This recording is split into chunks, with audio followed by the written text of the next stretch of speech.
Hello everyone, स्वागत है आप सभी का मेरे चैनल पर MST जानी शॉर्ट्स एंड ब्लॉग्स में। तो कैसे हो? आशा करती हूँ कि आप लोग अच्छे होंगे और मैं अपना स्टडी जर्नी यूट्यूब पर शेयर करती हूँ। तो अभी क्या है कि इवनिंग का टाइम है और आज क्या है कि दिन में मैं सो गई थी। और वैसे मैं क्या है कि रात में ही पढ़ाई कर रही हूँ। आप लोग मेरी वीडियो देखते होंगे क्योंकि मेरा एक छोटा बेबी भी है, देखो। और घर का काम भी हो जाता है और दिन में क्या है कि थोड़ा थकान हो जाती है तो थोड़ा बहुत आराम कर लेते हैं। तो क्या है कि दिन में मेरे से पढ़ाई नहीं हो पाती है बिल्कुल, तो मैं अपना रात को ही पढ़ती हूँ। और मैं अपनी DSSB के लिए तैयारी कर रही हूँ, TGT PGT के लिए कर रही हूँ।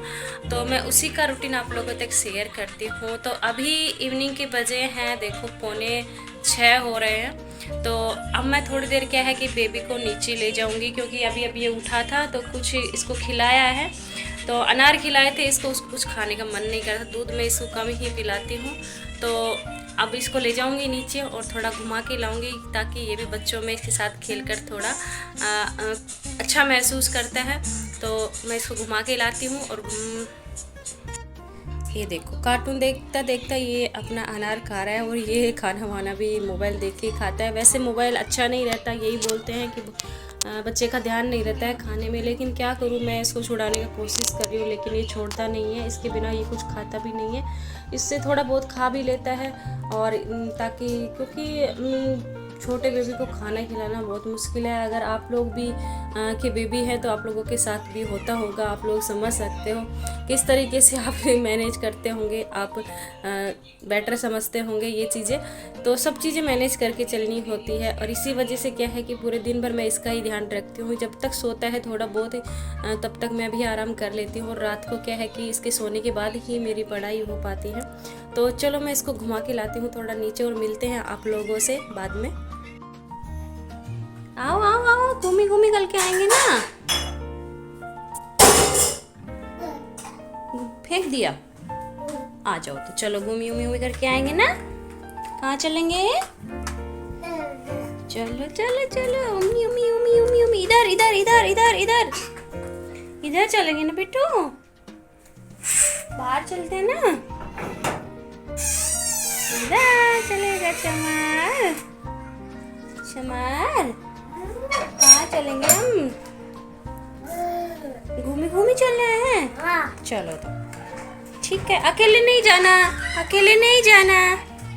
हाँ है ये बाबा है, रुको रुको गिरोगे आप। चलो अच्छा चलेंगे, गोदी में आओ, मम्मी की गोदी में आओ, गिर जाओगे ना बेटा सीढ़ी से।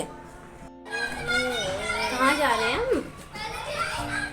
घूमी घूमी करने ना, घूमी घूमी घूमी घूमी।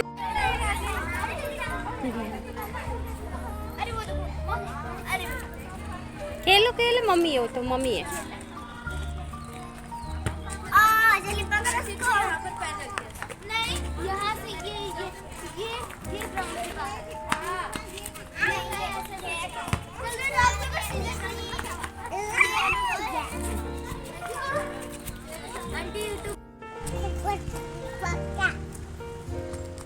कहाँ भाग रहे हो आप? आ जाओ।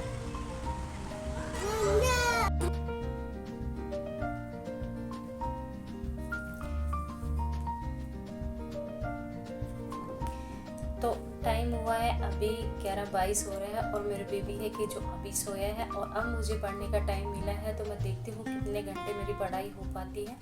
तो मैं क्या है कि DSSB के लिए SST सब्जेक्ट है मेरा और TGT के लिए मैं तैयारी कर रही हूँ। अगर आप लोगों का सब्जेक्ट भी SST है तो आपको कौन सी बुक मैं पढ़ती हूँ, और ये बुक बहुत ही अच्छी है अगर आप इन बुक को बार बार पढ़ते हो। क्योंकि NCERT बुक तो ज़्यादा सजेस्ट करते हैं, लेकिन अगर आप लोग NCERT बुक नहीं ला पाते हो और पढ़ना चाह रहे हो तो आप लोगों के लिए मैं आप बहुत ही अच्छी बुक सजेस्ट करूँगी, क्योंकि मैं भी इनको ही पढ़ती हूँ। और इन बुक को अगर आप 1-2 बार पढ़ लोगे तो 100% एग्जाम आएगा, तब तक आप फर्स्ट अटेम्प्ट में ही अपना DSSB का एग्जाम क्लियर कर पाओगे। सब्जेक्ट SST के लिए है ये। तो इनको क्या है कि बहुत अच्छी बुक है और एक दो बार पढ़ने से आपको आसानी से समझ में आ जाएंगी, क्योंकि मैंने पिछली बार भी अपना पेपर दिया था तो उसमें जो क्वेश्चन पूछे गए थे इन बुक से भी पूछे गए थे, बहुत ज़्यादा क्वेश्चन पूछे गए थे। अगर इसीलिए मैं आप लोगों को बोल रही हूँ, अगर इन बुक को एक बार दो बार पढ़ लोगे आप तो 100% आपका एग्जाम क्लियर हो जाएगा। सिलेबस बहुत अच्छे से कवर होगा इसमें, तो मैं वही चीज़ें आप लोगों को बताऊंगी, क्योंकि अगर आप लोगों का सब्जेक्ट SST यानी सामाजिक विज्ञान है तो उसमें 4 सब्जेक्ट होते हैं, जैसे कि आप लोगों ने देख ही लिया अगर आप लोगों को पता भी होगा। तो क्या है कि पॉलिटिकल साइंस है, हिस्ट्री है, इकोनॉमिक्स और ज्योग्राफी है। तो इन चारों के लिए मैं आप लोगों को बुक सजेस्ट करूँगी कि कौन सी बुक आप लोगों के लिए अच्छी रहेगी। एक ही बुक से आप उनका रिवीजन करोगे, बार बार आपको कोई और बुक खरीदने की जरूरत नहीं पड़ेगी। तो मैं सबसे पहले आप लोगों को पॉलिटिकल साइंस की बुक के लिए बता रही हूँ। तो पॉलिटिकल साइंस की बुक है M लक्ष्मीकांत की बुक है। तो ये बुक बहुत ही अच्छी है, क्योंकि वैसे तो क्या है कि NCERT बुक जब हम पढ़ने बैठते हैं तो बहुत सारी हो जाती है, 6 से लेकर 12 तक की हम पढ़ते हैं तो बहुत ज़्यादा दिक्कत होती है। लेकिन इस बुक को अगर आप एक बार पढ़ोगे तो बहुत अच्छे से क्लियर होगा, क्योंकि UPSC एग्ज़ाम के लिए भी ये बुक अच्छी बताते हैं, लोग पढ़ते हैं। जो भी स्टूडेंट UPSC की तैयारी करें वो इस बुक को ज़रूर पढ़ते हैं। तो ये DSSB के लिए भी बहुत अच्छी है। अगर ये बुक आप लोगों ने पढ़ ली ना एक बार तो आपका पॉलिटिकल साइंस के जो भी क्वेश्चन आएंगे आप अच्छे से कर पाओगे।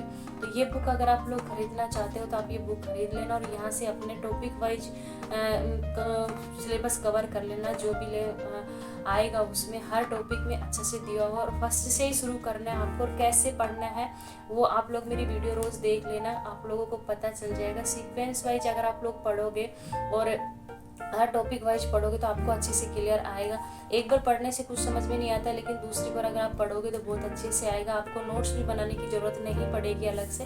तो आप ये बुक ज़रूर खरीदना अगर आप लोगों का सब्जेक्ट SST है तो। और मैं आप लोगों को ज्योग्राफी के लिए भी, अगर आप लोग NCERT बुक पढ़ रहे हो तो बहुत अच्छा है, लेकिन अगर NCERT बुक आप नहीं पढ़ पा रहे हो तो आप लोगों को मैंने पहली वीडियो में मेरे बताया था, लेकिन फिर से मैं आप लोगों को बता दूँ कि ज्योग्राफी के लिए महेश कुमार बर्णवाल की ये बुक आती है, जो दोनों बुक दी हुई होती है। मेरे पास दोनों बुक हैं, तो ये दोनों बुक आप लोग परचेज कर सकते हो, जो कि MA विश्व का भूगोल जो वर्ल्ड ज्योग्राफी दी हुई है इसकी भी है, और एक बुक है इसकी भारत का भूगोल यानी इंडियन ज्योग्राफी के बारे में है। तो ये दोनों बुक आप पढ़ लेना अगर NCERT बुक आप नहीं पढ़ पा रहे हो। अगर NCERT पढ़ रहे हो तो बहुत अच्छा है, लेकिन ये भी NCERT बेस के ऊपर ही यहाँ से बनाया गया है। तो ये आप परचेज कर लेना, आप लोगों के लिए बहुत अच्छा होगा, क्योंकि एक जगह आप लोगों को ये चीज़ें मिल जाएंगी और इनका लेवल भी अच्छा है, आपको अच्छे से क्लियर हो जाएगी। क्योंकि मैं इन्हीं बुक को पढ़ती हूँ, तो आप लोग खरीदना चाहो तो आप खरीद सकते हो, क्योंकि हमें ज़्यादा सिलेबस क्या है कि NCERT की बुक बहुत ज़्यादा होती है, 6 से लेकर 12 तक करते हैं तो उसमें बहुत ज़्यादा प्रॉब्लम होती है। लेकिन ये बुक बहुत ही अच्छी है, आप लोग एक बार पढ़ के देख लेना। तो वैसे मैं आप लोगों को बता दूं, अंदर से अगर आप लोग खुद इसको देखोगे तो बहुत अच्छे से दिया हुआ है। इसमें मैप वैप देख के भी अच्छे से समझाया गया है। तो ये क्या है कि महेश कुमार जो बर्णवाल की बुक है ये हिस्ट्री की भी मिलती है और पॉलिटिकल साइंस की भी आप लोगों को मिलती है। अगर आप लोग ये लक्ष्मीकांत की बुक नहीं खरीदना चाहते हो तो आप ये भी खरीद सकते हो, क्योंकि ये NCERT बेस ही आती है।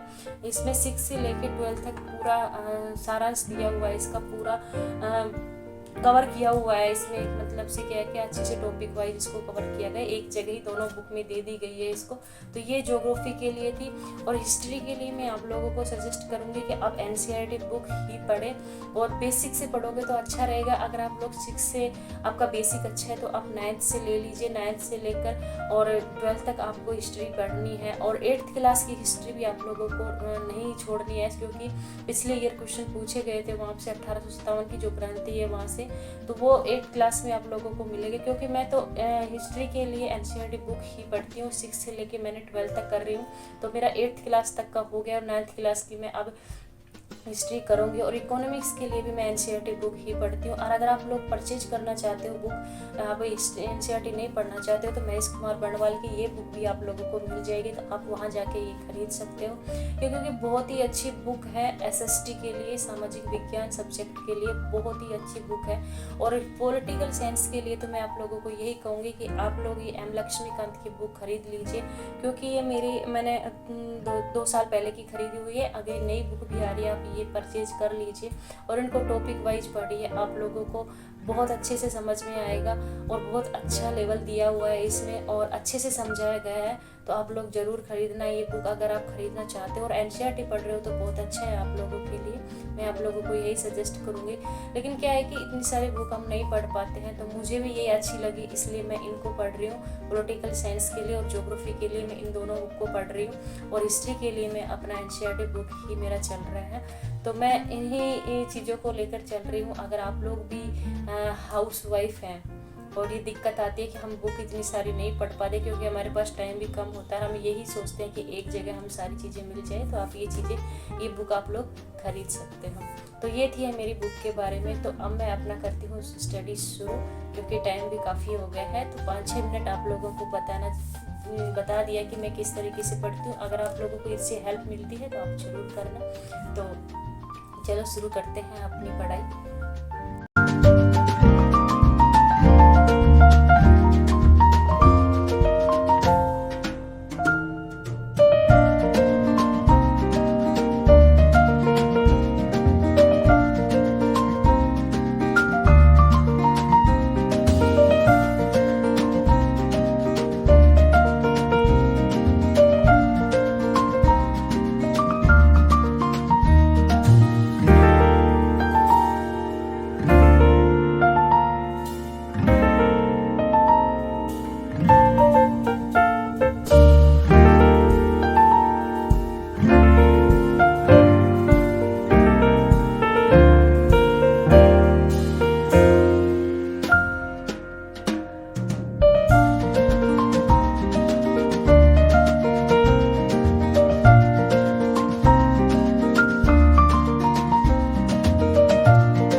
पॉलिटिकल साइंस पढ़ी है, इससे ज़्यादा मैं नहीं पढ़ पाती क्योंकि मैंने एक चैप्टर किया हुआ, तो पहले से मेरा वो पढ़ा हुआ था, तो मैंने उसका एक बार रिवीजन किया है।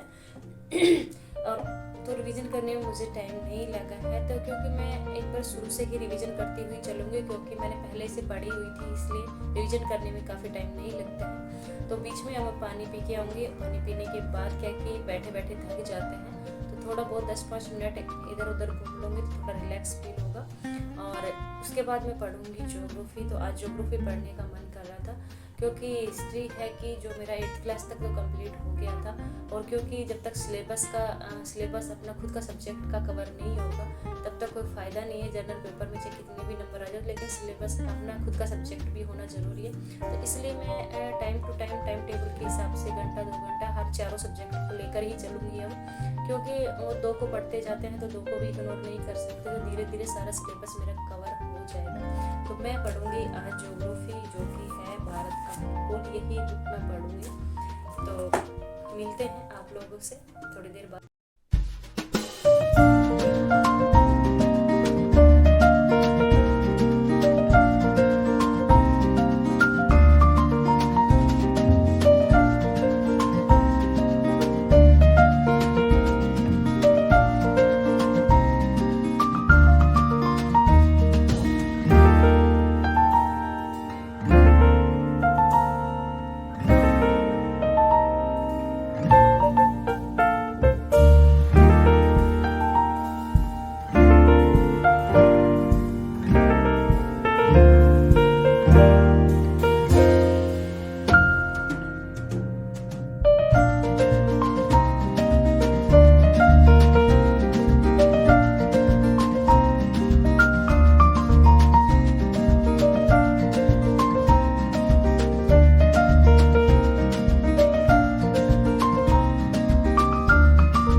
तरीके से पढ़ते पढ़ते मुझे, क्योंकि टाइम अभी भी 2:30 बज रहे हैं शायद, तो मुझे सोना चाहिए, मुझे नींद आ रही थी। तो क्या है कि जब नींद आती रहे और ज़बरदस्ती हम पढ़ते हैं तो कुछ याद भी नहीं होता है, तो इससे बढ़िया है कि सो जाए ताकि रिलैक्स मिले। तो इस तरीके से क्या है कि मेरा 3 घंटे के आसपास की पढ़ाई हो गई है, और हर रोज़ मैं इसी तरीके से अपना पढ़ाई करती हूँ, क्योंकि हम हाउस वाइफ की प्रॉब्लम तो आती रहती है, जितना टाइम मिल जाए उतना ठीक है। ये नहीं है कि ज़बरदस्ती बैठे रह रहे हैं, क्योंकि थकान होती है, बैठे बैठे थक भी जाते हैं, काम में भी थकते हैं, तो बेबी भी है। तो मैं तो इस तरीके से करती हूँ। तो 3 घंटे में मैंने जो पढ़ा है वो मुझे याद हुआ है, और मैं सेटिस्फाई भी रहती हूँ। तो मैं आप लोगों को भी यही सजेस्ट करूँगी कि आप लोग ये मत सोचिए कि अगर पढ़ाई करें तो हम 6-7 घंटे की रेगुलर पढ़ें, तो इससे कोई फ़ायदा नहीं है। आपको जितना आप लोगों से पढ़ा जाए, जितनी आपकी कैपेसिटी है, आप पढ़िए, आपको अच्छा रहेगा। क्योंकि एग्ज़ाम अभी तो आ नहीं रहा है, एग्ज़ाम आएगा तब तक धीरे धीरे सब कुछ कवर हो जाएगा। क्योंकि टेंशन लेके, दिमाग में बर्डन लेके हम पढ़ भी नहीं सकते हैं, तो जितना पढ़ा जाए उतना ठीक है।